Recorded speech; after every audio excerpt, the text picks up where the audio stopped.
Mesdames et messieurs, bonjour et merci d'être avec nous.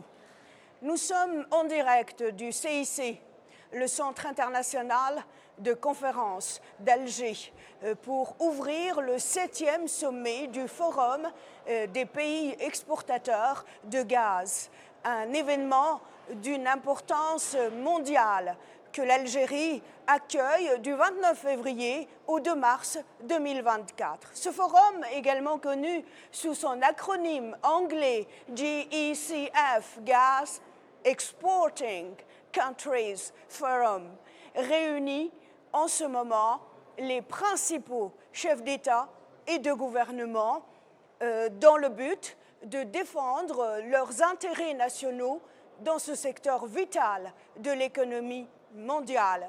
Les pays membres de ce forum, qui incluent les 5 principaux producteurs mondiaux de gaz que sont le Qatar, la Russie, l'Iran, le Nigeria et l'Algérie, détiennent à eux seuls plus de 40% des réserves de gaz naturel à l'échelle mondiale.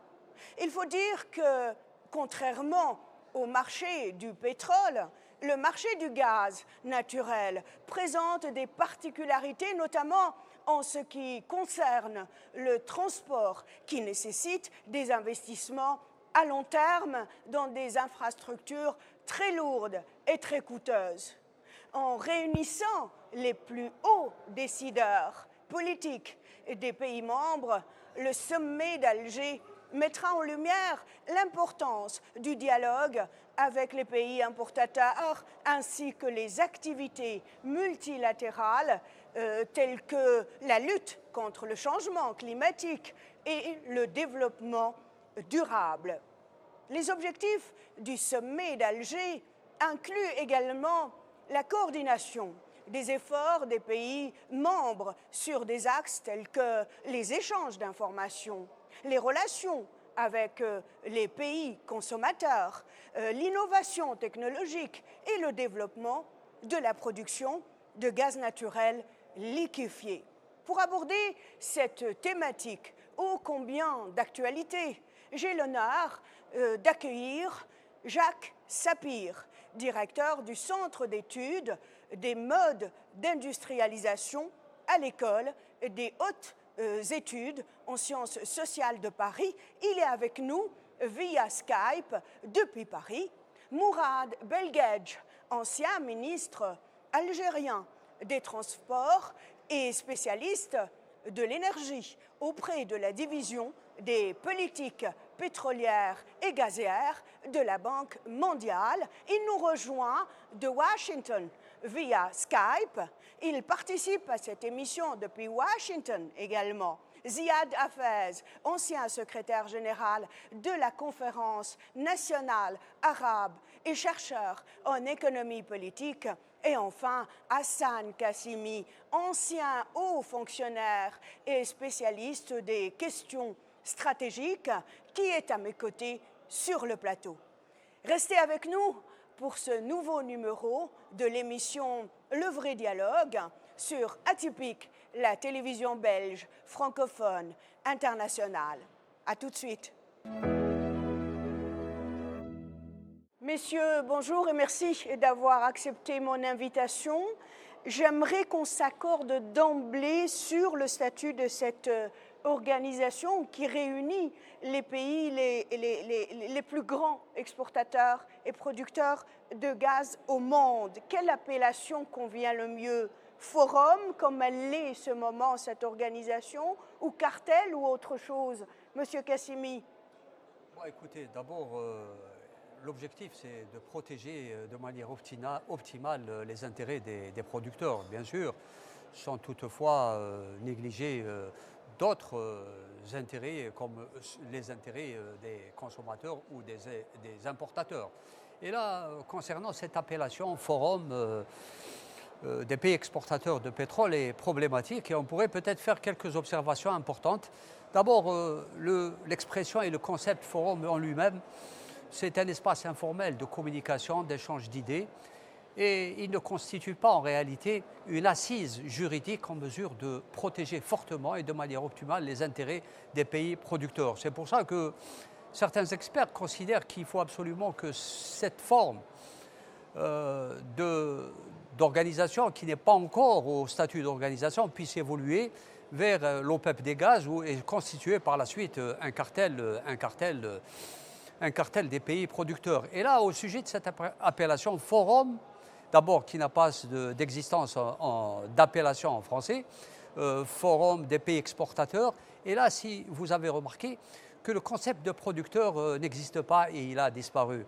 Et c'est très important. Vous savez que d'abord, avant d'être exportateur, il faut être d'abord producteur. Et dans ce cas-là, si on ne parle pas de producteur, faut-il comprendre que dans cette organisation, dans le futur, il y aura des pays qui ne seront pas producteurs qui pourront intégrer cette organisation. Donc, les mots ont leur valeur, les mots ont un contenu politique. Il faudrait absolument à mon avis, que le concept de producteur puisse être intégré dans le futur, ou alors lors de cette réunion des forums, que le concept des producteurs, pourquoi? Pour la simple raison que les intérêts des producteurs et des exportateurs ne sont pas les mêmes, les défis auxquels ils sont confrontés ne sont pas les mêmes, et les objectifs qui sont assignés à chacune des deux parties ne sont pas les mêmes. C'est pourquoi je plaide en faveur de la nécessité de mettre en valeur le concept de producteur.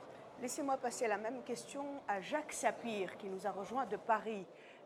Professeur Sapir, vous souscrivez à ce que M. Kashimi vient de dire?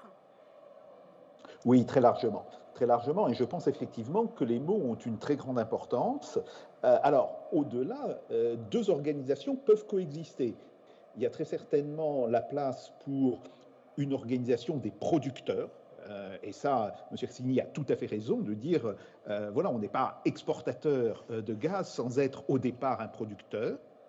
Et puis, il y a peut-être une place pour une organisation regroupant les principaux consommateurs et les producteurs pour peut-être pouvoir s'entendre sur des courbes de prix qui seraient prévisibles, les importateurs ou les consommateurs de gaz pouvant à ce moment-là dire quelles sont leurs prévisions pour le développement de leur économie et quelle est au sein de cette prévision la place qu'ils donneront au gaz dans leur mix énergétique, ce qui permettrait aux producteurs, d'une certaine manière, d'étaler leur production dans le temps et d'éviter peut-être d'avoir des à-coups. Il y a des moments où le prix du gaz monte très haut, d'autres moments où il retombe brutalement. Et on est tout à fait d'accord que ces à-coups sont désorganisateurs, que ce soit pour les consommateurs ou que ce soit pour les producteurs.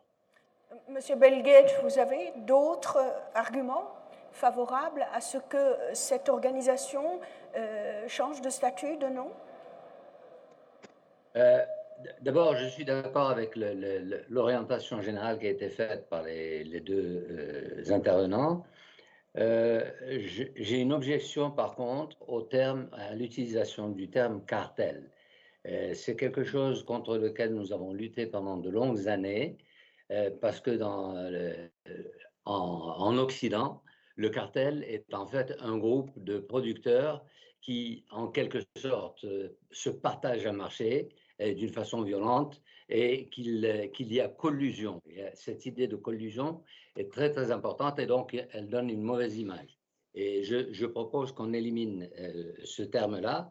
Par contre, une association des pays producteurs et exportateurs de gaz est quelque chose qui est d'abord véridique, qui va représenter ceux qui existent déjà et qui sont là depuis une quarantaine d'années ou plus, et qui laisse la porte ouverte à de nouveaux pays, notamment les pays africains et les pays asiatiques ou latino-américains, qui vont devenir des pays producteurs de gaz et qui vont devenir probablement des pays exportateurs de gaz, et la porte sera ouverte pour qu'ils entrent dans ce club.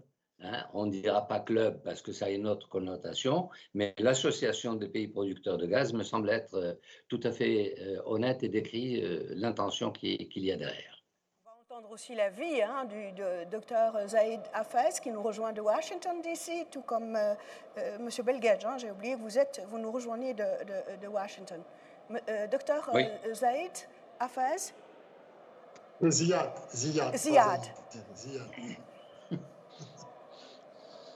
Allez-y, je vous écoute. Ben, écoutez, je n'ai pas grand-chose à ajouter aux interventions de M. Sapir et de M. Belkacem. Je pense qu'en fin de compte, la dénomination de ce groupement doit refléter une orientation politique. S'il y a une espèce d'insistance sur le côté production, ça a un sens politique. S'il y a une insistance sur le groupe exportation, ça a un autre sens politique. Ben, tout dépend des pays intervenants, ce qu'ils veulent faire. Je ne pense pas qu'à notre niveau, nous puissions définir d'une manière plus précise quelle devrait être l'orientation. Ce sont des choix de pays souverains, producteurs et exportateurs de ce qu'ils vont faire. Je pense qu'en fin de compte, nous allons avoir une organisation similaire à celle de l'OPEP. Alors, je ne vois vraiment pas pourquoi on doit s'étendre sur ce sujet. Je vais encore donner la parole à M. Kassimi parce qu'il a demandé sur cette même question, avant d'aller dans le fond du sujet. Je voudrais revenir au concept de cartel qui a été évoqué par notre collègue. D'abord, le concept de cartel est une invention des pays consommateurs. Elle n'est pas une invention des pays producteurs. Et là, je vous dis que le cartel existe bel et bien au sein des pays consommateurs. Et là, je vais vous illustrer cela par un exemple assez édifiant. C'est ce qui s'est passé dernièrement en Ukraine. En Ukraine, ce sont dans leur majorité, je vais prendre le cas de l'Union européenne, qui ont pris un certain nombre de mesures pour sanctionner la Russie, décréter un embargo, des consommateurs qui décrètent un embargo sur un producteur, et encore plus, les pays de l'Union européenne ont plafonné le prix du gaz, et encore plus grave, cela a été suivi par la destruction de 2 gazoducs, le Nord Stream 1 et le Nord Stream 2.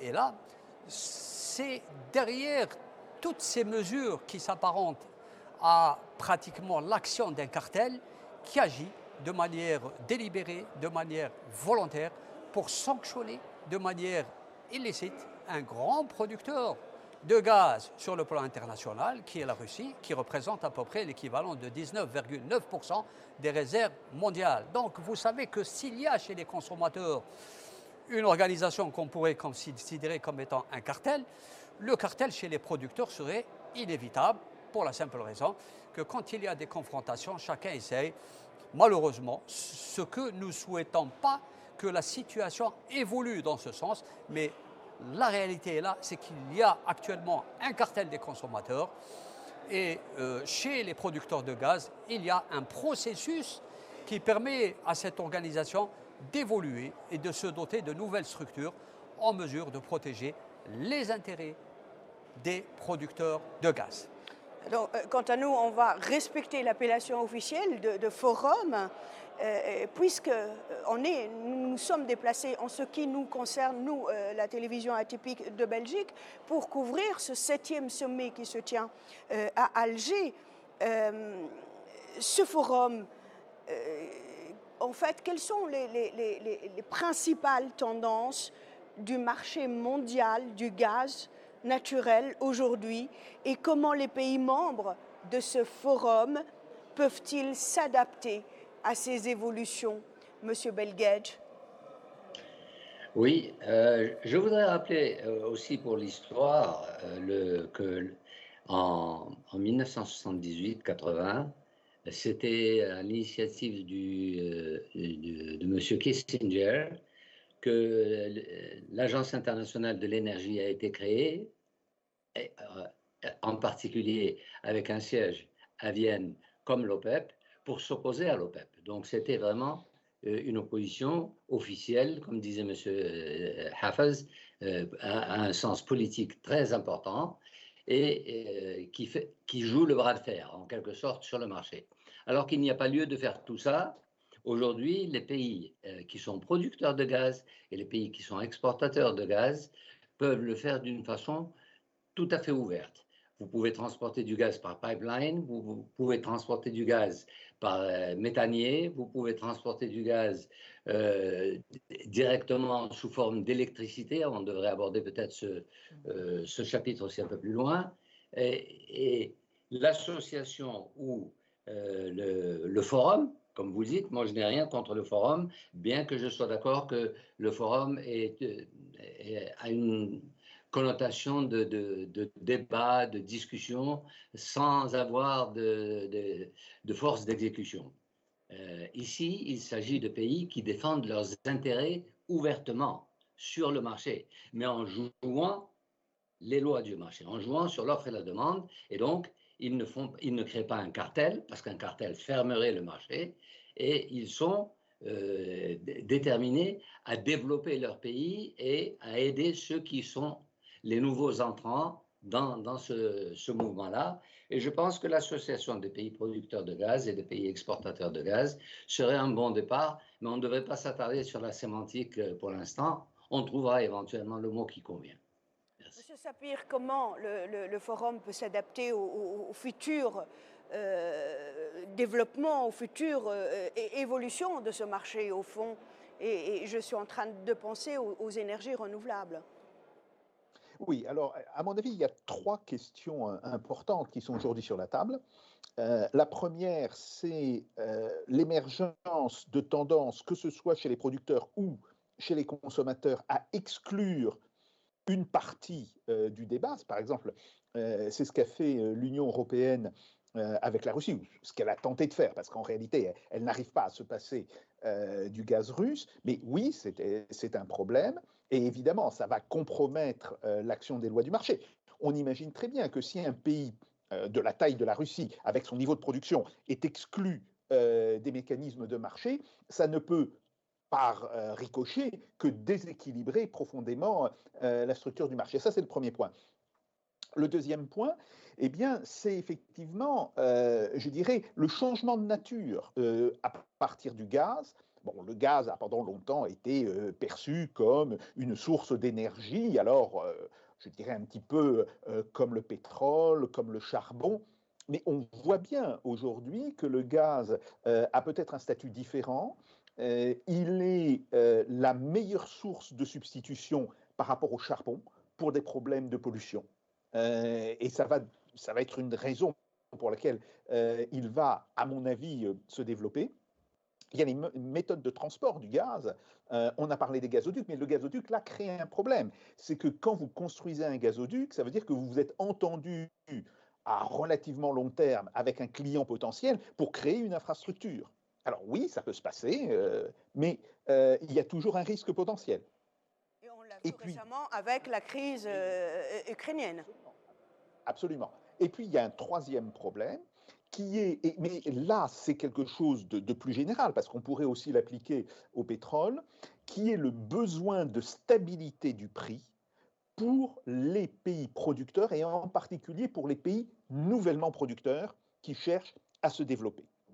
Et ça, c'est effectivement un vrai problème. Et c'est pour ça que je dis qu'à côté d'une organisation de producteurs et d'exportateurs, qui me semble tout à fait légitime et tout à fait nécessaire par ailleurs, il me semble qu'il devrait y avoir pour le coup un forum avec les principaux pays consommateurs qui soit capable de déterminer quels seront les niveaux de consommation, non pas l'année prochaine ou dans 2 ans, mais à 5 ans, à 10 ans, aussi liés à des problèmes de changement de mix énergétique de ce point de vue-là. Prenons par exemple la Chine ou l'Inde. Même si ces pays n'augmentent pas leurs besoins en énergie, mais s'ils basculent du charbon vers le gaz, ça fera augmenter de manière considérable la demande en gaz.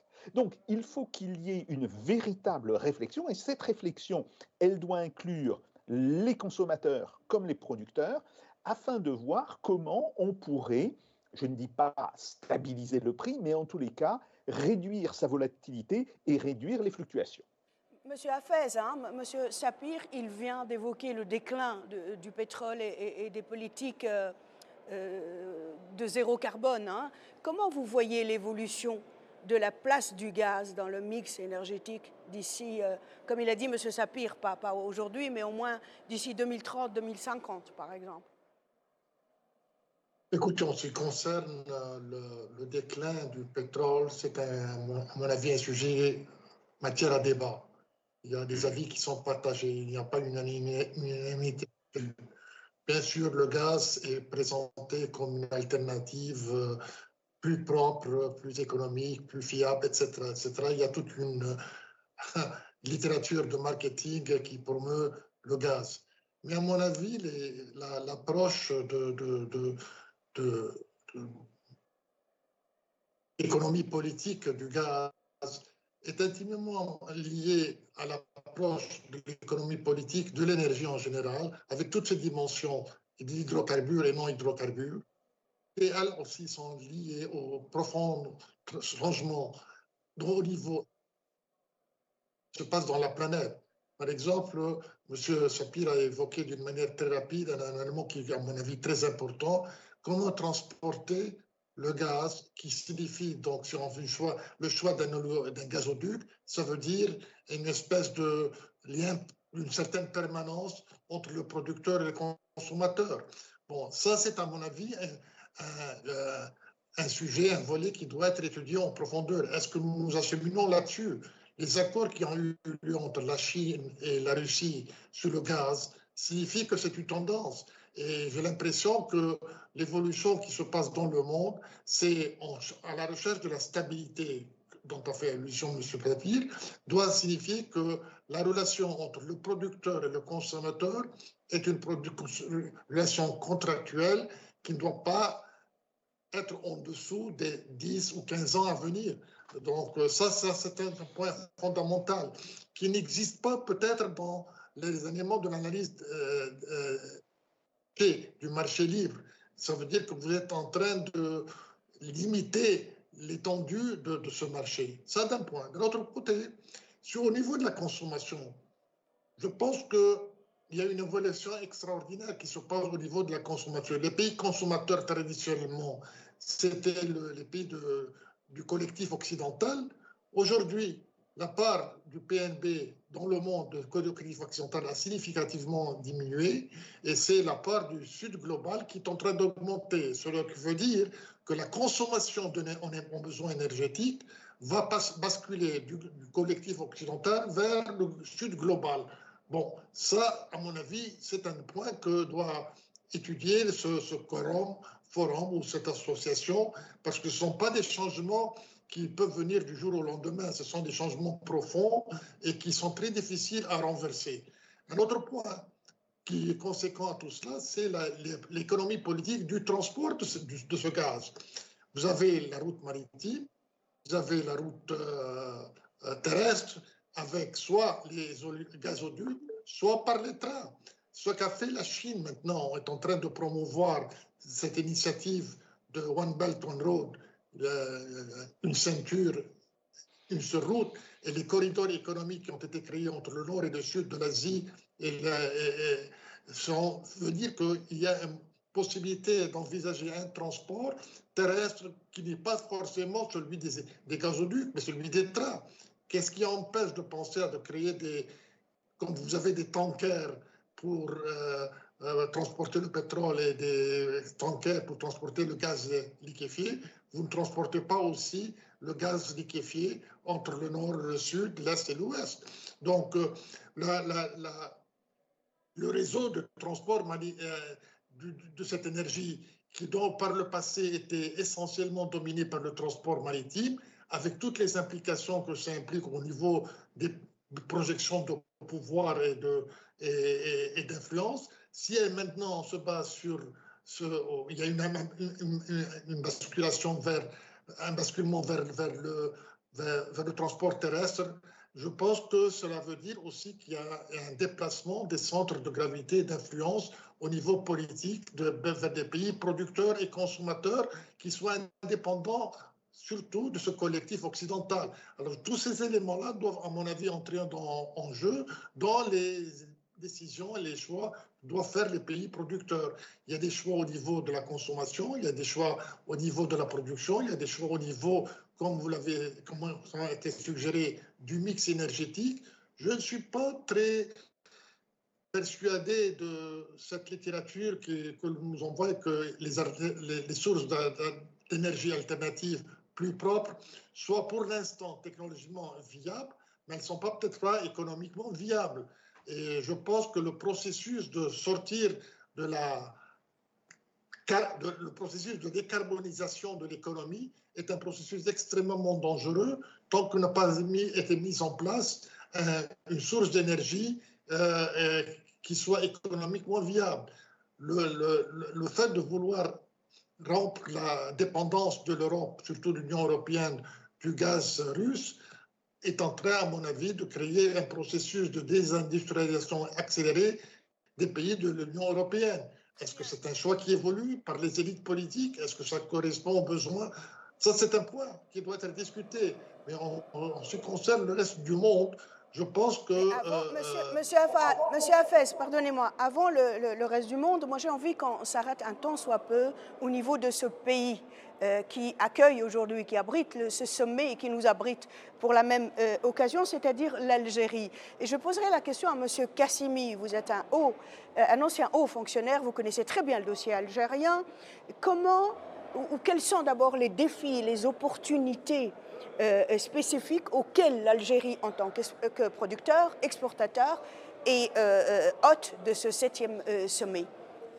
D'abord, l'Algérie est un pays qui a une longue expérience dans le domaine du gaz et du pétrole, et particulièrement dans le gaz. Les défis sont très importants. Vous devez savoir que sur le plan international, l'état du monde est dans un état, malheureusement, et je ne serai pas excessif en le disant, est en état de décomposition assez avancé. La gouvernance mondiale, malheureusement, est un échec et pratiquement les relations internationales ne sont plus régulées, pour ne pas dire elles sont dérégulées. Donc, face à une situation mondiale alarmante où pratiquement les populations sont livrées à elles-mêmes, les États, et s'il faut parler de l'Algérie, j'essaierai de vous dire que l'Algérie doit relever un certain nombre de défis très importants sur le dossier de la gouvernance du gaz. D'abord, l'Algérie a des engagements sur le plan international. Elle doit absolument continuer à honorer ses engagements. Et là, vous devez savoir que durant la période du Covid et durant la guerre d'Ukraine, l'Algérie a continué à honorer ses engagements vis-à-vis de l'Europe et des autres partenaires étrangers. Et là, les défis sont importants. Et vous devez savoir qu'en matière gazière, pour continuer à approvisionner de manière régulière et constante les partenaires occidentaux, il faut absolument mettre la main à la poche et mobiliser des moyens financiers très très importants. Et là, on pourrait peut-être poser la problématique du cofinancement de la réalisation des projets gaziers. Et là, si vous voulez bien, si vous pouvez me donner quelques minutes, j'essaierai de vous exposer en peu de temps le programme très ambitieux de l'Algérie dans le domaine des infrastructures gazières et énergie renouvelable.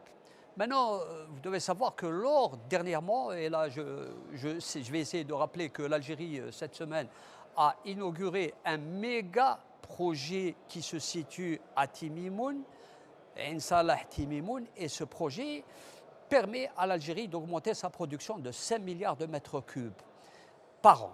Et là, l'Algérie, et là je cite des chiffres qui ont été annoncés par le président de la République lors de l'ouverture de ce méga projet gazier à Timimoun, l'Algérie a dégagé une enveloppe faramineuse, 42 milliards de dollars, pour financer un certain nombre de projets dans le domaine du gaz, dans le domaine du pétrole et dans le domaine de la pétrochimie et des énergies renouvelables. Alors je vais vous donner quelques chiffres pour vous donner l'ampleur et l'ambition de l'Algérie dans ce domaine. D'abord, dans le domaine de la réalisation des projets gaziers, l'Algérie va financer l'équivalent de 13 milliards et demi de dollars pour la réalisation de ces projets. Dans le domaine du développement de la pétrochimie, l'Algérie a mobilisé, a dégagé un budget de 3 milliards et demi de dollars. Et dans le domaine, et vous devez savoir, quand vous parlez de pétrole et du gaz, il y a un aspect très important que nous devons prendre en charge, c'est l'aspect environnemental. Et là, l'Algérie a dégagé 1,5 milliard de dollars pour financer tous les aspects en relation avec l'industrie du pétrole et du gaz pour la protection de l'environnement. Et le reste de l'enveloppe qui dépasse les 10 milliards de dollars, c'est la réalisation d'un certain nombre de projets dans le domaine pétrolier, dans le domaine des énergies renouvelables. Et là, vous savez que l'Algérie a aussi un projet ambitieux pour réaliser pratiquement un autre méga projet devant alimenter l'Europe. D'abord, construire un câble électrique pour approvisionner sous-marin qui va relier l'Italie, l'Autriche, l'Allemagne pour approvisionner l'Europe en électricité et aussi si on peut appeler ça un gazoduc mixte et qui pourra acheminer vers l'Europe de l'ammonia et de l'hydrogène vert. Vous voyez à peu près les ambitions sur ce domaine, les ambitions de l'Algérie sont très importantes. Mais là, vous savez, dans tous ces projets, il y a un paramètre que nous devons absolument prendre en charge, c'est de sécuriser, de stabiliser les sources d'énergie, pour la simple raison qu'actuellement, les sources d'énergie dans le monde sont pratiquement une source de rivalité, une source de conflictualité et une source de confrontation. Et vous voyez un peu ce qui se développe actuellement en mer Rouge. Et on pourrait éventuellement avoir des confrontations dans le détroit d'Ormuz si éventuellement, et cela n'est pas souhaitable, au cas où il y aurait des confrontations avec l'Iran, et là ça pourrait un peu déstabiliser tout le monde, surtout que nous avons de grands marchés dans le monde. Nous avons un marché aux États-Unis, un marché dans toute la région de l'espace indo-asiatique, et nous avons un marché en Europe, et vous avez vu la guerre d'Ukraine qui a provoqué pratiquement une déflagration de la situation économique en Europe, qui vit une pratiquement détresse économique et qui ne doit plus durer. Et c'est pour cette raison-là que notre souhait, c'est de revenir à une stabilité et une sécurité, non seulement des sources d'énergie, mais aussi des gazoducs. Il faut sécuriser les gazoducs pour permettre d'approvisionner, d'acheminer le pétrole vers les pays consommateurs. Comme vous avez évoqué pardonnez-moi, la crise ukrainienne, je vais passer une question à M. Sapir de Paris. Monsieur Sapir, l'Algérie, c'est un secret pour personne, c'est un très grand pays gazier, politiquement un pays très stable. Pourquoi elle n'est pas mise en avant dans les pays de l'Union européenne, qu'elle approvisionne à hauteur de 14% d'ailleurs? 14% du gaz européen provient de l'Algérie. Au lendemain de la crise russo-ukrainienne, on a essayé de, comme dirait un Belge, entre guillemets, de chipoter pour aller chercher même du gaz de schiste d'Amérique en faisant ou en feignant d'oublier que l'Algérie, elle est à côté physiquement, c'est le pays le plus proche en plus. Alors, il y a d'abord très clairement une raison politique. L'Union européenne ne voulait pas quitter une dépendance pour retomber dans une autre dépendance. Par ailleurs, il est clair que certains pays ont augmenté leurs contrats gaziers avec l'Algérie. Je pense en particulier à l'Italie et à l'Espagne. Donc, oui, il y a bien eu une augmentation des contrats qui ont été passés avec l'Algérie, mais effectivement, l'Algérie n'a pas remplacé, et à mon avis, n'a pas vocation à remplacer la place de la Russie. Après, ce que l'on peut effectivement discuter, c'est de savoir s'il ne faudrait pas établir, je dirais, des relations privilégiées avec un pays comme l'Algérie, qui effectivement a de grosses réserves en gaz, qui est proche de l'Union européenne, hein, je dirais, qui peut aussi avoir des gazoducs, qui n'est pas obligé d'utiliser uniquement, je dirais, le GNL. Hein. On peut tout à fait imaginer un gazoduc qui parte vers la Sicile ou vers Malte et qui de là rejoignent l'Italie.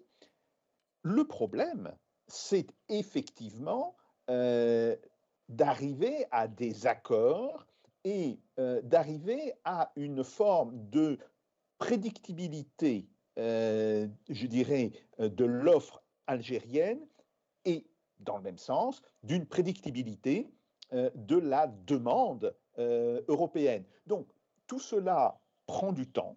Oui, ça prend du temps. Il y a eu l'expérience dans les années 70 et dans les années 80 des contrats de long terme entre la France et l'Algérie. Depuis, on est plutôt passé sur des contrats de court terme, voire de très court terme. Est-ce que cela ne pourrait pas revenir, je dirais, vers une logique de contrat de moyen et de long terme? Monsieur Ziad l'a suggéré. Je pense que ça pourrait être une des solutions, mais pour cela, encore faut-il que d'abord les pays de l'Union européenne se mettent d'accord entre eux. Et je pense que vous savez qu'une union à 27 pays, ben, ce n'est pas si facile que cela de se mettre d'accord. Et puis, qu'ils arrivent à trouver un accord avec les pays, je dirais, du Maghreb, voire du Machrek, pour avoir une forme d'approvisionnement garantie. Donc oui, tout cela est possible, mais demande un véritable travail politique à faire et demande aussi, et c'est un point important, de savoir est-ce que l'on va importer du gaz uniquement pour l'énergie ou, comme l'a dit votre intervenant qui est avec vous, ou pour aussi des fins industrielles, comme matière première industrielle. Bref, il faut une négociation et effectivement, on peut se demander est-ce que cette négociation doit être faite entre l'Union européenne et l'Algérie ou, mais ça c'est un vrai problème, ne faut-il pas que les pays de l'Union européenne demandent à la Commission, d'une certaine manière, de se retirer un petit peu de ce dossier et qu'ils établissent à un groupe de pays une base de négociation avec l'Algérie? Monsieur Belguetch, je ne vous ai pas oublié. Je rappelle juste que vous avez été ministre des Transports dans les années 90, les années 90. Vous avez été également spécialiste à la Banque mondiale à Washington, spécialiste de l'énergie auprès de la division des politiques pétrolières et gazières de la Banque mondiale. Par définition, vous êtes algérien et vous avez été dans l'administration algérienne. C'est un pays que vous connaissez mieux que tout le monde. Un plaidoyer par rapport à l'Algérie. Quels sont très franchement, quels sont les mobiles, quels sont les freins, quels sont les avantages, les inconvénients pour l'Algérie d'aller davantage de l'avant pour se positionner comme un pays important, un pays exportateur et producteur gazier? Absolument. Je pense qu'il faut regarder le problème du point de vue de l'Algérie, du point de vue géographique, d'abord, et géopolitique et économique. L'Algérie est le pays dominant en Afrique en tant que pourvoyeur de pétrole et de gaz dans tout le bassin méditerranéen. Quand on a parlé d'exportation de gaz, l'Algérie exporte du gaz par pipeline et par GNL vers l'Espagne, le Portugal, la France, l'Allemagne, bientôt, c'est en cours, avec beaucoup de projets dans l'hydrogène et dans les énergies renouvelables, mais également vers l'Italie, qui est le plus gros client de l'Algérie et qui a été le premier client par approvisionnement direct par pipeline, ainsi que le GNL. Le GNL apporte la souplesse du marché spot quand il y a une crise de l'énergie en hiver, par exemple, et que l'hiver est mauvais pour tout le monde. Le GNL peut apporter, justement, peut boucher ses besoins ponctuels d'approvisionnement et qui sont quelquefois très dangereux pour la population qui n'est pas approvisionnée. Il y a également d'autres pays du bassin méditerranéen, tels que la Grèce, la Turquie, qui sont de nouveaux marchés pour l'Algérie. Et l'Algérie a même approvisionné récemment l'Égypte. Donc, sur le plan méditerranéen, elle a fait le tour de tous les clients potentiels et elle continuera à le faire aussi bien par pipeline que par méthanier. Il y a aussi un deuxième point, c'est celui de l'échange de gaz.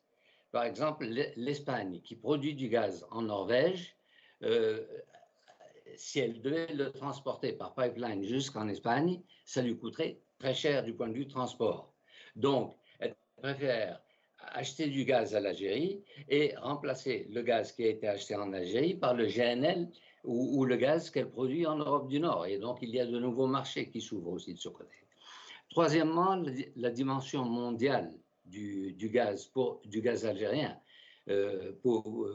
notamment pour le GNL, c'est que l'Algérie a été le premier fournisseur de gaz aux États-Unis, qui était un marché très important, qui était en fait à l'époque le marché le plus important. Elle l'est toujours. Elle approvisionne le sud des États-Unis ainsi que la région de Boston en GNL depuis pratiquement une quarantaine d'années. Nous avons de nouveaux marchés qui se sont ouverts aussi en Asie. Et l'Algérie a exporté du gaz en Corée, en Chine et dans d'autres pays de l'Asie, du bassin asiatique, qui sont intéressés par le GNL et surtout par le côté spot de ces contrats. Quand vous avez un besoin pressant, les méthaniers peuvent arriver et faire le tour de l'Afrique si c'est nécessaire, quand le canal de Suez ne le permet pas, et délivrer du gaz au Japon, à la Corée et aux autres grands marchés que sont la Chine et l'Inde. Mais la Chine sera le plus grand marché à l'avenir dans le bassin asiatique.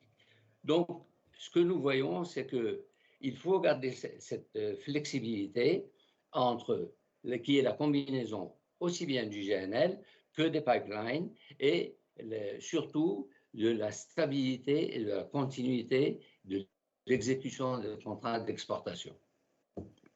Monsieur Ziad Hafez, si c'est à vous que je pose la question par rapport au projet du gazoduc Nigeria-Rabat. Je dis bien Nigeria-Rabat, je ne parle pas de celui qui est lancé par l'Algérie et qui est aussi un gazoduc et qui va du Nigeria en passant par le Niger jusqu'à Alger et puis au-delà après pour arriver à l'Europe.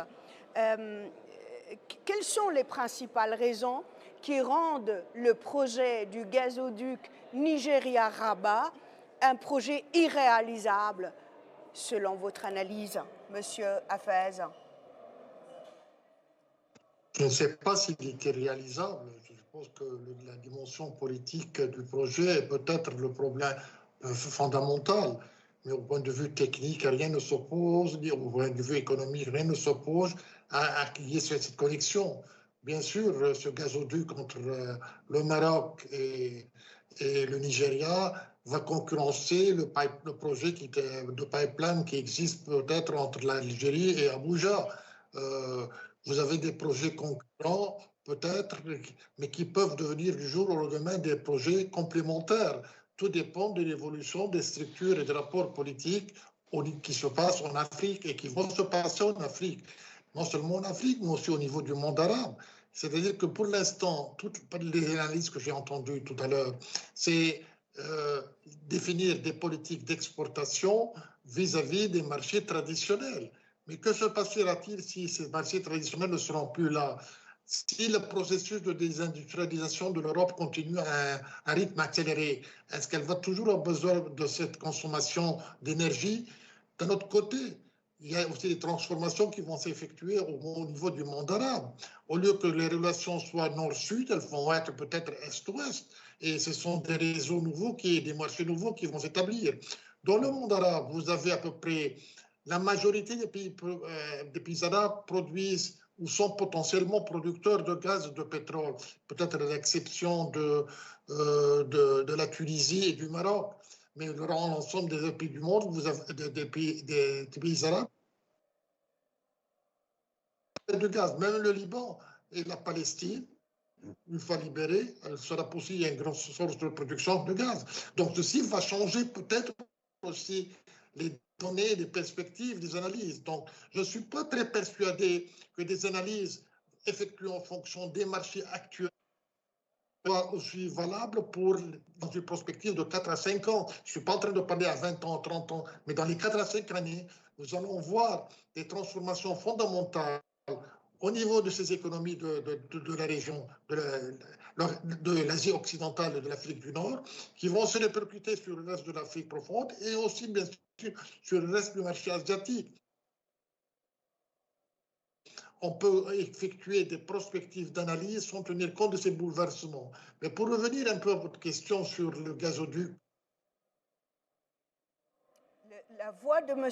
Hafez s'entrecoupe. Je reviendrai vers vous, M. Hafez, dès que la technique répare ce petit problème technique, justement. Je relance M. Kassimi. Pardon? Pardon, madame, Oui, je peux intervenir sur le problème du gazoduc? Le problème, non, sur le gazoduc Nigeria-Europe. oui, allez-y. Il est très important de comparer ce qui est comparable. D'abord, la logique veut que le chemin le plus court entre deux points soit la ligne droite.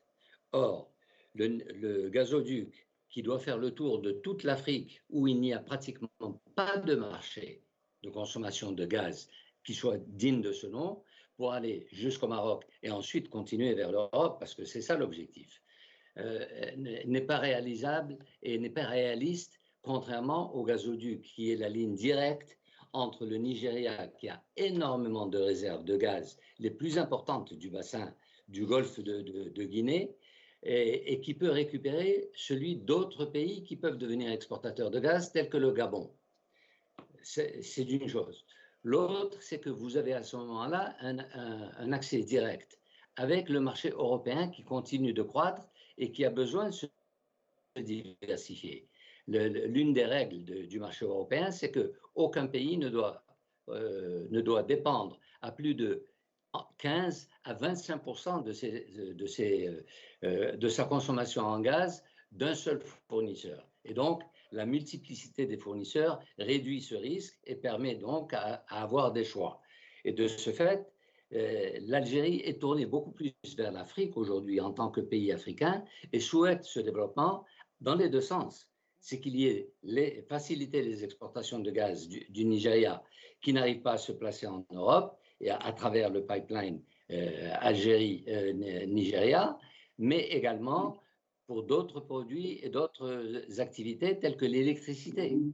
Le maillage de l'Algérie en termes de consommation d'électricité est l'un des meilleurs au monde, il faut le dire, et que l'accès à l'électricité en Algérie est le plus élevé d'Afrique. Nous sommes au-delà des 96% d'accès à l'électricité. Or, la civilisation du XXIe siècle va reposer essentiellement sur l'accès à l'électricité pour ce qui est des télécommunications, de l'Internet et de toutes les transactions financières et commerciales qui se font aujourd'hui par les moyens de télécommunications modernes. Et je crois que ce rôle de l'Algérie en Afrique est très important. Maintenant, en ce qui concerne le Maroc et la Tunisie, qui sont les voisins immédiats, le Maroc, jusqu'à une époque, avait reçu une redevance de gaz pour traverser le premier pipeline qui traversait le Maroc pour aller vers l'Espagne, le Portugal et le reste de l'Europe.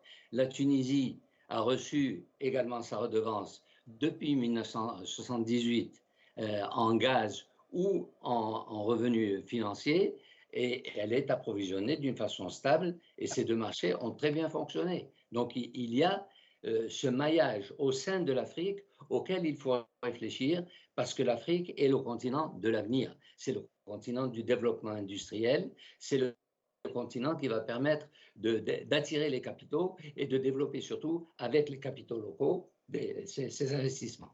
Voilà. Monsieur Kassimi, une question toute bête. Est-ce qu'un pays non producteur de gaz peut devenir un gros pays exportateur de gaz? Et très sincèrement, très franchement, qui est derrière le projet du gazoduc Nigeria-Rabat? Vous savez, quand on veut réaliser un projet, on doit se poser des questions très simples. C'est d'abord la rentabilité du projet et les délais de réalisation du projet. Maintenant, pour le projet, vous devez savoir que l'Algérie a signé avec le Nigeria un mémorandum d'entente qui remonte à fort longtemps. Et c'est bien après la signature du mémorandum Nigeria-Algérie qu'il y a eu un autre mémorandum d'entente entre le Nigeria et le Maroc. Maintenant, au sujet de la réalisation de ce projet. D'abord, il doit traverser 13 à 14 pays. Et vous devez savoir, sur chaque pays où le gazoduc passe, le pays prend l'équivalent de 5% de la production. Alors, imaginez-vous, quand on traverse 13 pays, le Nigeria va donner gratuitement l'équivalent de 30% de toute la production qui va passer. Deuxième élément, Deuxième élément, c'est que l'Union européenne est dans une situation de détresse énergétique après avoir, bien sûr, décrété un embargo sur le gaz russe. Et vous devez savoir que certaines économies européennes ont été construites sur le gaz. L'exemple allemand, français, anglais. Et là, vous devez savoir que l'Europe a besoin d'un gaz le plus tôt possible. Et quel est le projet qui pourrait être réalisé le plus tôt possible avec des coûts les moins faibles? Vous devez savoir que le gazoduc Nigeria-Maroc doit coûter l'équivalent de 30 milliards de dollars. Et là, vous devez savoir que mobiliser cette somme très très importante est difficile compte tenu que vous ne risquez pas d'avoir de gros bailleurs de fonds pour soutenir ce projet financièrement. Par contre, pour réaliser le projet, comme vient d'être dit notre ami sur le sujet, donc le meilleur moyen de réaliser le projet le plus rentable, c'est de prendre la ligne droite, et c'est le projet Lagos-Alger qui pourrait coûter l'équivalent de 10 milliards de dollars. Le Lagos, le Nigeria, et le projet est arrivé aux frontières du Niger. L'Algérie, pratiquement toute l'infrastructure existe et elle est connectée au réseau européen. Et vous avez le tronçon Nigeria-Niger qu'il faut financer. Et c'est là où le Parlement européen, ou l'Union européenne, doit se mobiliser des fonds pour pouvoir financer ce projet, bien sûr.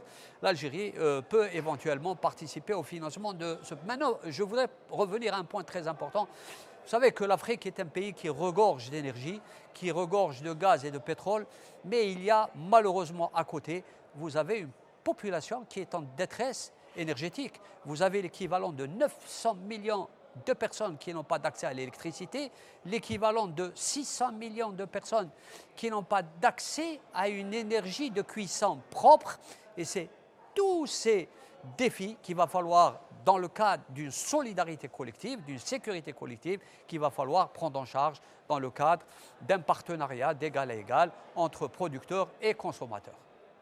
S'il y a une question qui me monte aux lèvres, qui me brûle les lèvres depuis le début de cette émission, c'est celle de savoir s'il y avait une corrélation entre les BRICS et le Forum des pays exportateurs du gaz. Et la question, bien sûr, je l'adresserai à Monsieur Jacques Sapir de Paris, parce que je sais que les BRICS, c'est votre dada, n'est-ce pas? Disons que je travaille dessus déjà depuis un certain temps. Bon, non, je pense que fondamentalement, ce forum, il a sa raison d'être en lui-même. Le fait que les pays producteurs et exportateurs de gaz cherchent à s'organiser. Donc, tout cela, évidemment, fait partie d'un mouvement auquel on peut rattacher les BRICS, mais n'est pas rattaché directement avec les BRICS. Après, ce qu'il faut dire, c'est que à la suite de l'élargissement des BRICS au 1er janvier dernier, avec l'entrée de pays comme l'Arabie saoudite, les Émirats arabes unis, l'Égypte, etc., bon, effectivement, on peut se demander si, que ce soit l'organisation à venir des pays exportateurs de gaz ou l'OPEP, n'aurait pas intérêt à s'associer, je dis bien s'associer, pas plus, avec les BRICS pour avoir un forum international qui leur permette, d'une certaine manière, de mieux discuter ce qui se passe. Car ce qui a été dit avant est entièrement exact. Le problème de l'énergie, c'est aussi, et peut-être d'abord maintenant,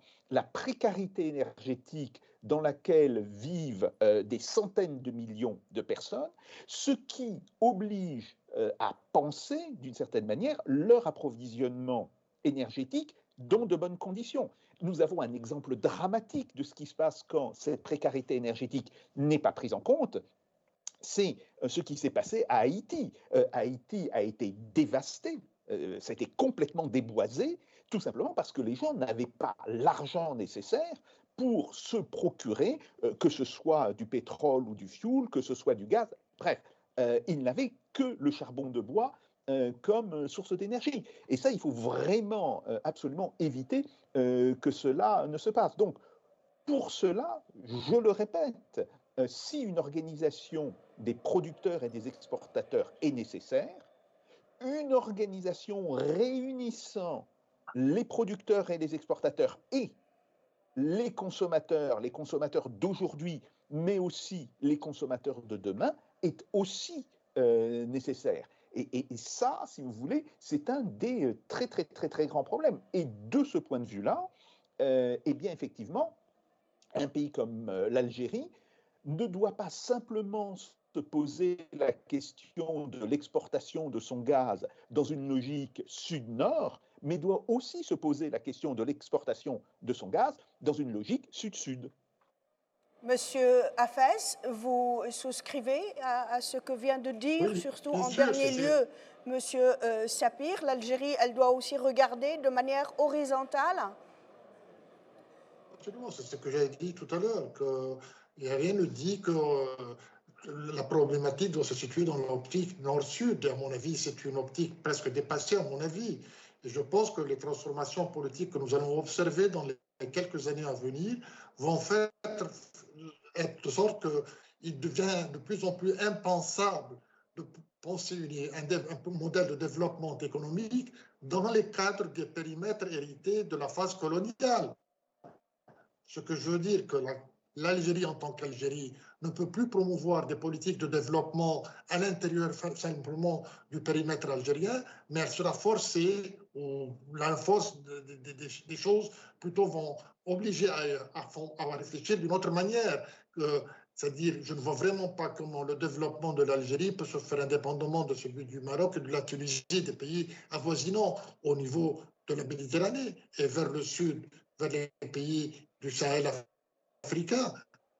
Il en est de même pour les autres pays de la région de l'Asie occidentale, sur la péninsule arabique, dans le Levant arabe, et même dans les pays de la vallée du Nil, qui sont aussi des pays producteurs de gaz et de pétrole. Je pense que toutes ces problématiques vont jouer d'une manière très, presque immédiate, à mon avis, d'ici quelques mois, pas d'ici quelques années. D'autant plus que je pense que la légitimité de ces entités politiques va être peut-être mise en question du fait des changements que nous allons observer. Donc la politique énergétique de l'Algérie, si elle est vue simplement dans le cadre comme rien ne va changer, peut-être toutes ces analyses deviennent pertinentes. Nous sommes aujourd'hui en train de voir une redistribution des cartes politiques et économiques que donc, personne ne pouvait prévoir. Qui pouvait prévoir il y a 4 ans que l'Union européenne, par exemple, prendrait unilatéralement une décision de sevrer les relations avec la Russie. Est-ce que c'était pensable il y a 5 ans, 4 ans, 5 ans? Ce n'était pas pensable. Les événements politiques l'ont forcé. Il en est de même au niveau des pays producteurs, au niveau arabe et même dans le reste du monde, que les orientations ne vont plus être du nord vers le sud ou du sud vers le nord, mais elles vont être sud-sud ou est-ouest. Et dans toutes ces analyses aussi, on a occulté un élément important qui est la tarification de cette énergie. On est en train de réfléchir en dollars. Est-ce que vous pouvez dire que toutes ces problématiques de dollars...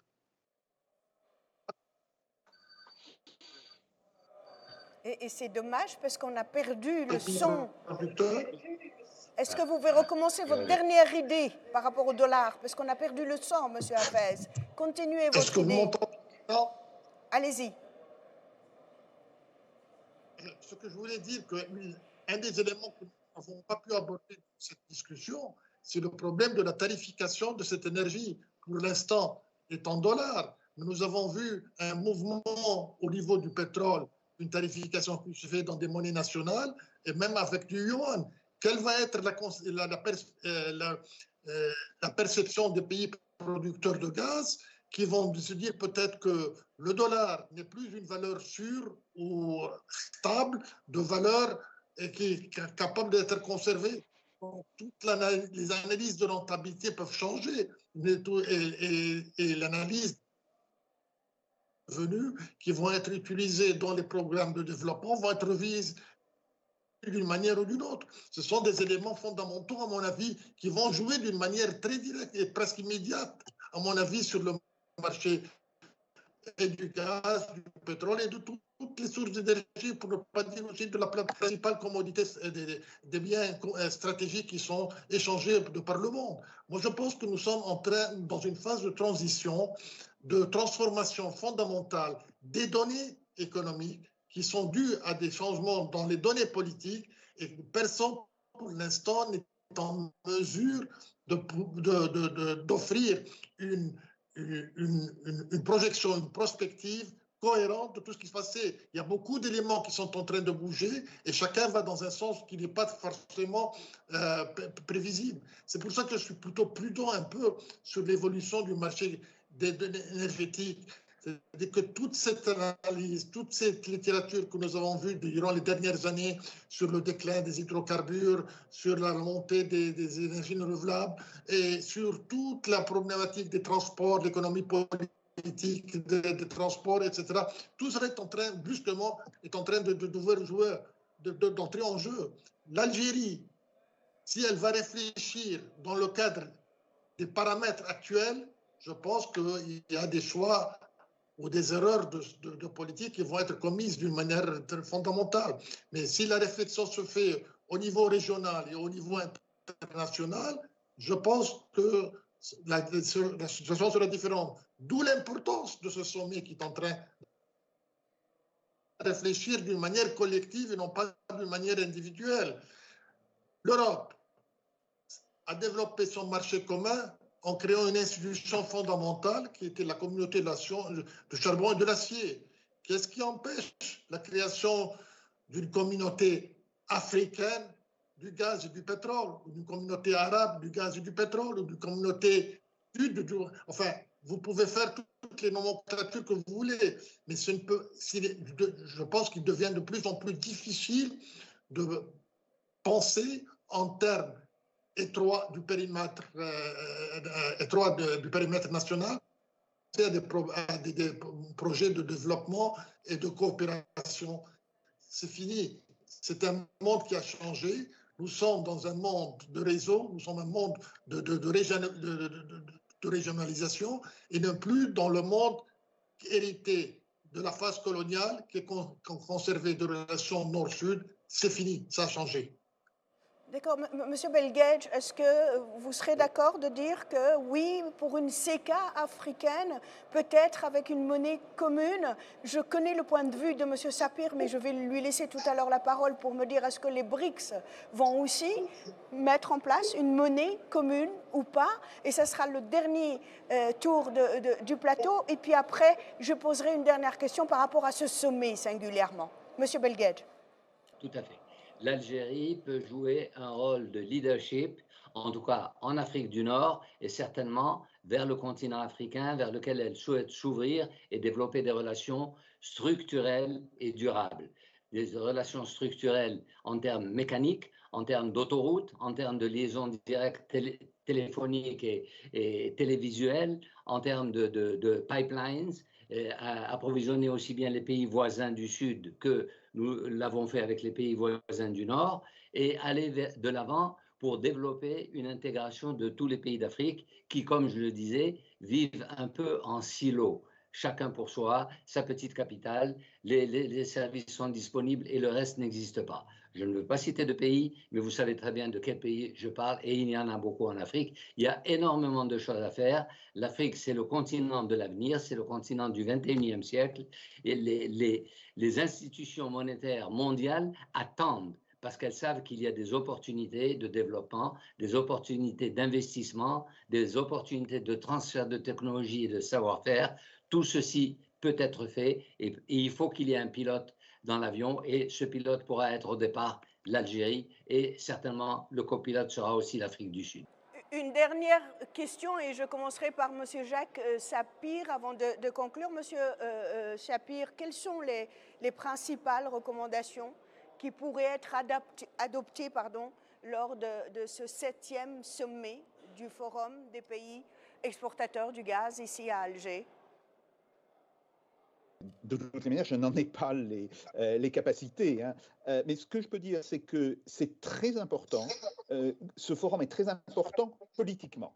Et il est très important que politiquement, les pays producteurs s'organisent et qu'à partir de cette organisation, il puisse s'étendre vers les pays consommateurs afin de pouvoir discuter de manière générale de l'ensemble des problèmes que pose la production et l'exportation de gaz, que ce soit les problèmes de prix, les problèmes de réseau, les problèmes de transport, mais aussi les problèmes de développement qui sont associés avec le gaz.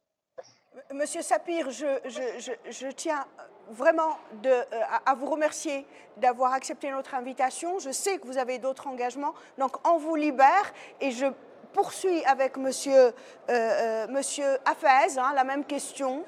Les recommandations, à votre avis, qui vont sortir de ce forum? Je suis entièrement d'accord avec ce qu'a dit M. Sapir. Je pense que la fonction principale de ce forum, c'est la dimension politique de ces pays qui doit s'organiser au niveau de l'exportation et de la consommation, étudier un peu les évolutions de la consommation, les problématiques de développement, les problématiques de transport, les problématiques de la formulation des prix et dans quelle monnaie. À mon avis, ça c'est un problème qui doit être négligé. Ils ne doivent pas être à la merci de ce qui se passait, que ce soit au niveau du BRICS ou au niveau des autres institutions internationales. Je pense que ces pays producteurs d'énergie ont aussi leur mot à dire sur cette formulation sur les réseaux financiers et sur la politique d'échange et des monnaies. Monsieur Gerbedge, sauf si vous avez encore quelque chose à oui. Rappelez-moi, oui, pardonnez-moi, je suis désolée d'avoir écorché votre nom, Monsieur Belgedge. Donc, sauf si vous avez encore quelque chose à ajouter, mais j'aimerais aussi que vous nous disiez tout simplement les mesures les plus efficaces que les exportateurs de gaz naturel peuvent donc prendre lors de ce 7e sommet de ce forum. Absolument. Je pense que ce sommet est un point de départ et qu'il faudrait qu'il y ait d'autres événements, peut-être pas aussi importants sur le plan africain ou sur le plan régional de toute l'Afrique du Nord, qu'il y ait surtout des développements orientés vers l'Afrique. L'Afrique est le continent de l'avenir. L'Afrique est le pays qui a le moins de développement dans le domaine des infrastructures, que ce soit les routes, que ce soit le maillage électrique, que ce soit les télécommunications. Ce sont des développements en silo. Chaque pays a sa petite capitale et ses besoins propres qui sont servis, mais il n'y a pas de maillage au niveau régional, alors que l'Afrique est vraiment le pays le plus important pour le siècle à venir. C'est entièrement ça. Pour d'éducation, tout le monde n'a pas accès à l'éducation, tout le monde n'a pas accès à la communication, tout le monde n'a pas accès au même niveau de soins et d'accès au développement. Il faut qu'on se tourne vers l'Afrique et que l'on fasse ça entre Africains tout en continuant à travailler avec le reste du monde. Merci. L'Afrique aux Africains, les recommandations à votre avis, plus sérieusement? Vous devez savoir que le gaz est une arme redoutable et c'est d'ailleurs un moyen de développement, un moyen pour construire la paix et la sécurité. Et surtout, il faudrait éviter que le gaz soit un instrument de rivalité et conflictuel entre différents acteurs qui interviennent sur le marché gazier. Et là, il faut absolument le mettre à l'abri et le protéger. Et là, je vous dirais que l'Algérie, sur le plan continental, pourrait, et bien sûr, elle y travaille, l'Algérie, elle est en train de mobiliser beaucoup de moyens financiers pour devenir un hub continental sur le plan gazier.